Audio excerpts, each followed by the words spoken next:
Yo, what's up guys? So today we're going to be showcasing off the new Mutant archetype. We're going to be doing this as an upgraded deck profile, so we'll see some wins, some L's, and kind of how the deck actually plays. So what this deck is, it's mainly a control deck. It can set up multiple negates turn one. However, going in, playing this deck going second, it's a little bit rough because you don't have that many tools at your disposal to really be quick effects.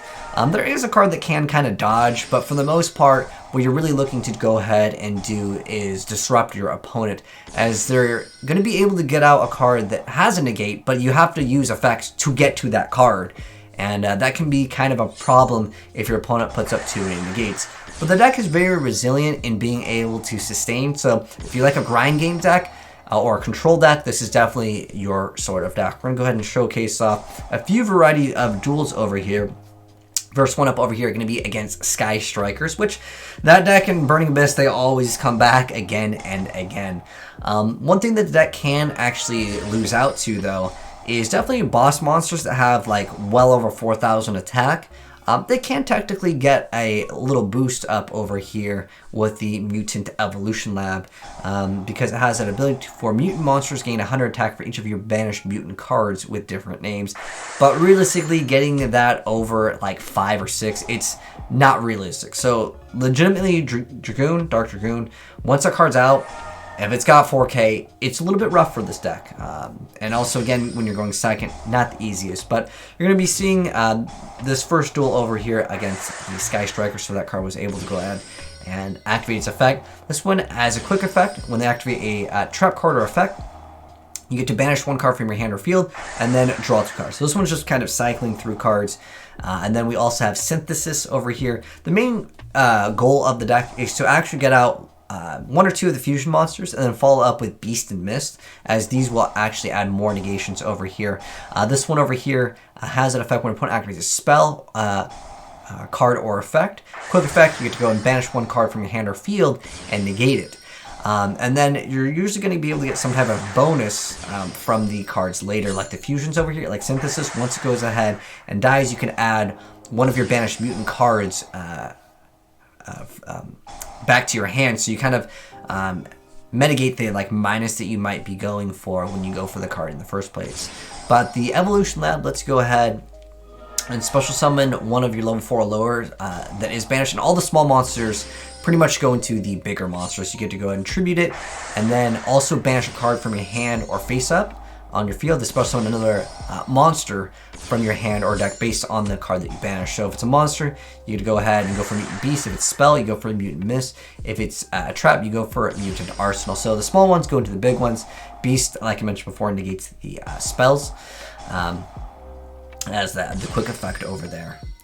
But on top of that, if this card in its own possession is destroyed by an opponent's card, you can target 1 of your banished mutant card traps and add it back to your hand. So they all kind of give you some sort of a plus. It's definitely a plus-oriented deck. Now, he's going to go ahead and be able to activate Widow Anchor to go ahead and stop that card, so that card's going to get destroyed, but he's going to be able to get another plus. So, again, Sky Strikers is a deck that is all about going plus. Again, these decks really like having the grind game, as you guys will see. But this is like one of the more longer duels because, again, Sky Strikers is not an OTK-oriented deck. There are ways you can do it. But this deck, I would say, is also not an OTK-oriented deck. It's, again, possible to do it in this deck, but it's not the main goal of it, or it's not going to be the most consistent OTK deck. It's just that you're going to be able to out-resource your opponent, as you guys saw first, the Sky Strikers. But I got a lot of different duels, a lot of different variety over here. We're going to go ahead and showcase it off against Tenyi, as that deck can be a little bit resilient. Again, they get some small boosts over here, and you'll see that the deck doesn't really like dealing with larger monsters when it's over 3,500. I know the other card does give them the boost. There's a lot of different builds that I'm going to be showing off too, and I think some other builds will be better for you than others. The Thunder one is very good though, and you guys will see that one later in the gameplay over here.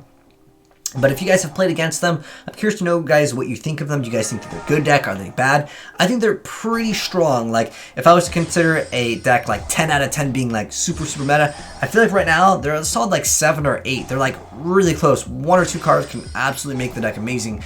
The main problem that I have with this deck is going second. Because again, when you have to deal with a lot of stuff, it doesn't really have the best ways to kind of come back. Like, you can use the Mutant Evolution Lab and have maybe one more follow-up, but to get multiple follow-ups with the deck is very rare. You can play through, I'd say, 1 or 2 disruptions at most, but playing through 3 and 4, it's not the right deck, I would say. Super Poly, I would say, can be a really good card to consider in the deck, as you know, any deck that needs to deal with turn 1 insane boards. That card, or Impermanence, Ash Blossom, to prevent your opponent from doing that. But you don't really get that much benefit out of playing those other cards, as there's no synergy to like having a specific card banished other than the Mutants archetype. So Berserker is going to go ahead and attack, boost itself up to 3k, well, over 3k, but now we've also got Draco Berserker over here with 4,500. But there's a really cool play in here that's a little bit of a twist, as I really like seeing cool and interesting text in any deck. This guy is playing Nemesis, which is one of my favorite things to just splash into decks, especially with Malicious. But as soon as this card comes out, it's able to go ahead and disrupt your opponent. As soon as it's fusion summoned, which you can have a trap that lets you go ahead and go into your fusions, you're able to just go ahead and destroy it. And whenever they activate a card or effect as a quick effect, you can activate this effect for the rest of the turn. This face-up card is unaffected by the effects of an opponent's card of the same type. The other fusion monster, which is the ultimate, also has a really good effect. You'll see lots of builds are also using Extravagance, because you just need basically one of each and you kind of go in between them. But this guy, he's running the Arch Nemesis Protos over here. He gets rid of the other card, as he just didn't have an option to get rid of it without going into, of course, the bigger boss monster, which is 3,500. Actually, do you lose out on all of them? He's got one Ultimus over here. So this is like their biggest boss monster. Its effect is when anything is activated as a quick effect. When a card or effect is activated, you get to just banish a mutant card from your hand or graveyard, which is usually from the graveyard, of the same type monster, spell, or trap, negate the activation, and then banish it. And then if it's destroyed, you're going to be able to add up to one of your banish each one, so 3 cards total, 1 spell, 1 trap, and 1 monster. So like when that card goes away, we're gonna get a huge plus. In this instance over here, Protoss was the MVP, which is pretty cool over here. Now let's go and check out Mirror Match, as that is something to take into consideration as well as kind of go over what cards would be bad. Let's say you're playing against this deck, because like with these upgraded deck profiles, we'll also kind of explain how to counter some of these decks. And one thing to counter this deck, or one thing you would side out of, which you'll see here very soon, which is almost useless against the deck, as it doesn't special summon 50 times in one turn. I'd say Nibiru, definitely a side deck out. I would not want to go ahead and have that card against this deck, as again, it just kind of goes for like 3. I'd say, like, you'll see him go ahead and go for like 1 mutant. This card can bring back another card that will go into another card. But it's very rare that they'll summon double of like the bigger monsters and then immediately go for a fusion, unless they're like attack. I've seen a lot of people try Super Poly in the deck too, and I think that's a great choice, but Nibiru just, it's a brick against most of the time. The Nemesis build or the Thunder build, yeah, maybe you can make great use out of Nibiru, but for like the straight pure variants of mutants and what they can do, again, you're not going to see that many special summons in one turn. Again, you're trying to use the fusion and special summon it during your opponent's turn, so you can pop one and then follow up with like a double negate, so to speak, or disruption, because once pop, one's then negate after that. So then we got the Ash Forehead over here, and again, the Nibiru is just such a brick card in the Mirror Match, or just in general against this deck. Drone Lockbird, it's okay, depending on what build they're playing, because there's so many builds that people are playing. There's Dogmatica, the Thunder one I think is really powerful right now as well. But I've seen a lot of people also playing the Ice Dragon's Prison, because this allows you to go and get an additional banish, following up with maybe disrupting your opponent. But I don't know, I've seen a lot of people play it, but at the end of the day, it can be a brick card to take into consideration as well. But yeah, like I said, turn 1 the deck just doesn't do so hot. And how consistent is this deck able to throw out 3 negates?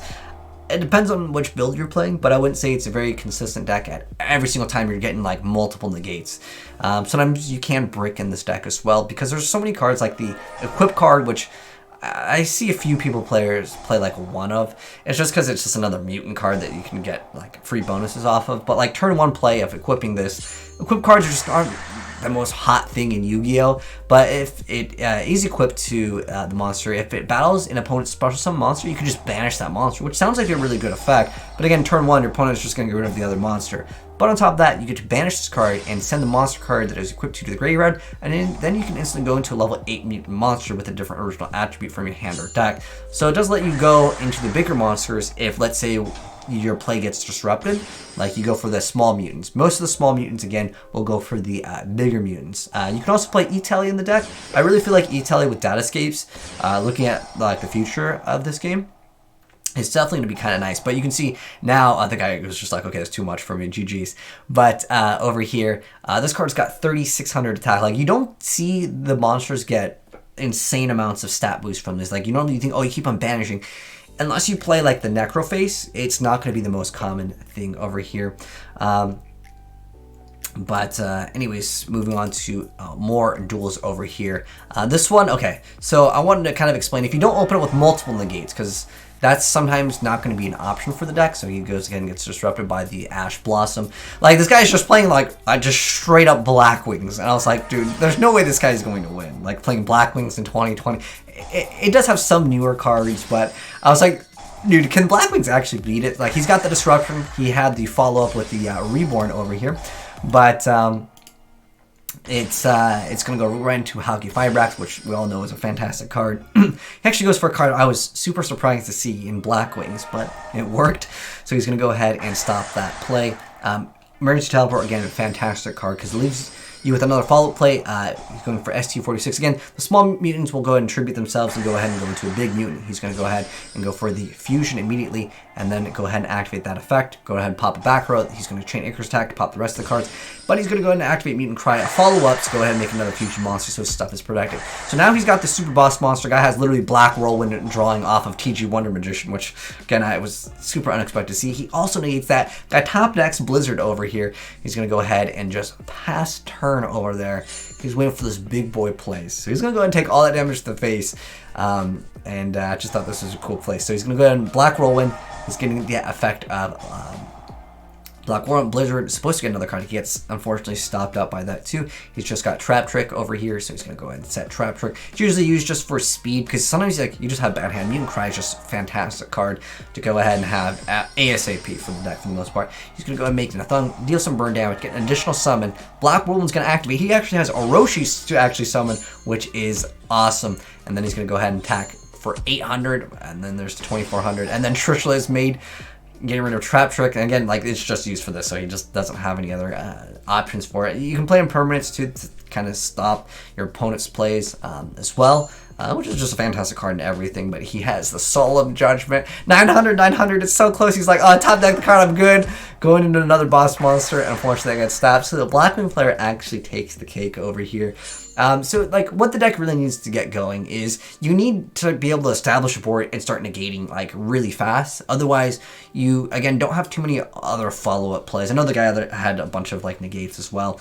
But, again, I would say on an average deck, an average duel, they're going to have to deal with negates. So that's why I was saying, like, going second isn't super favorable. Here's another build of this deck, which is going to be showing off the Thunder variant. I think the Thunder variant is a little bit more consistent sometimes. Well, technically with any deck, when you mix two things together, you can sometimes run into situations where you just simply have an insanely unlucky hand, but that's Yu-Gi-Oh, right?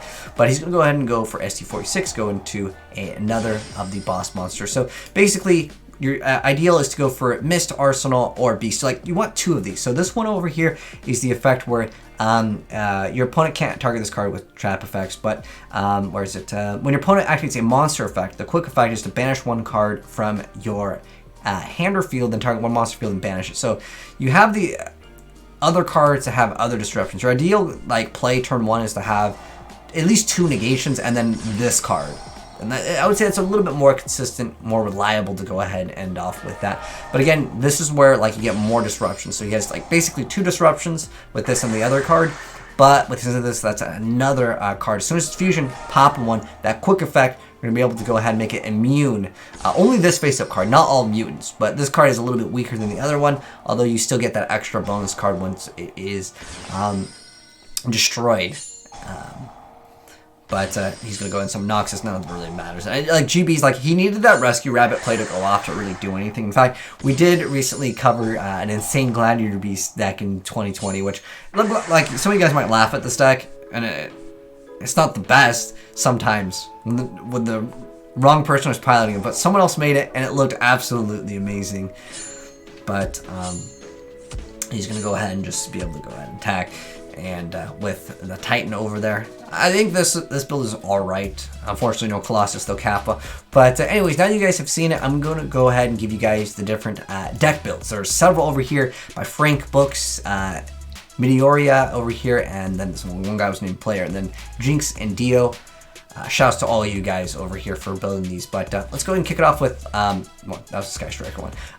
This guy over here with his build, he actually was playing Cyberstein in it as well to go ahead and fusion summon. That one, we didn't get to see it played, but like, I mean, you get what it does. It brings out the monsters. Dimension Shifter is actually a really cool card as well.